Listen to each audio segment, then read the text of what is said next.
આજે અખિલ ભારતીય પત્રકાર સુરક્ષા સમિતિનું ગુજરાત પ્રદેશ અધિવેશન હતું। ગુજરાતભરના તમામ 33 જિલ્લાઓમાંથી મોટી સંખ્યામાં 700 થી 800 પત્રકારો આ અધિવેશનમાં ઉપસ્થિત હતા। બધા પત્રકારો દ્વારા એકી સુરે ગુજરાતમાં પત્રકાર સુરક્ષા કાનૂન લાગુ કરવાની વાતનું ઉચ્ચારણ કરવામાં આવ્યું હતું। આ માટે થઈને અધિવેશનની અંદર ઠરાવ પણ પસાર કરવામાં આવ્યો।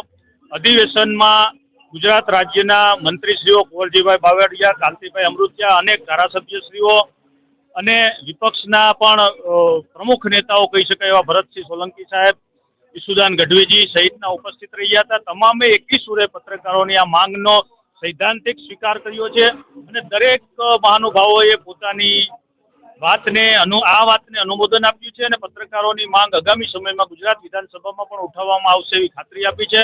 અખિલ ભારતીય પત્રકાર સુરક્ષા સમિતિ દ્વારા પણ ગુજરાતના તમામે તમામ 33 જિલ્લાઓમાં સમિતિઓ કાર્યરત થશે અને પત્રકાર સુરક્ષા કાનૂન જ્યાં સુધી ગુજરાતમાં લાગુ નહીં થાય ત્યાં સુધી હવે અખિલ ભારતીય પત્રકાર સુરક્ષા સમિતિ છે એનું આ અભિયાન આંદોલન ચાલુ રહેશે એવી આજે અત્રેથી ઘોષણા કરવામાં આવી છે।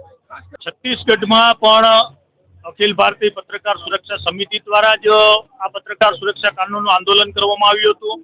જ્યાં પત્રકાર મિત્રોએ ખૂબ સારી લડત આપી, જેલ ભરો આંદોલન સુધીની મૂવમેન્ટ છે એ પત્રકારો દ્વારા કરવામાં આવી હતી।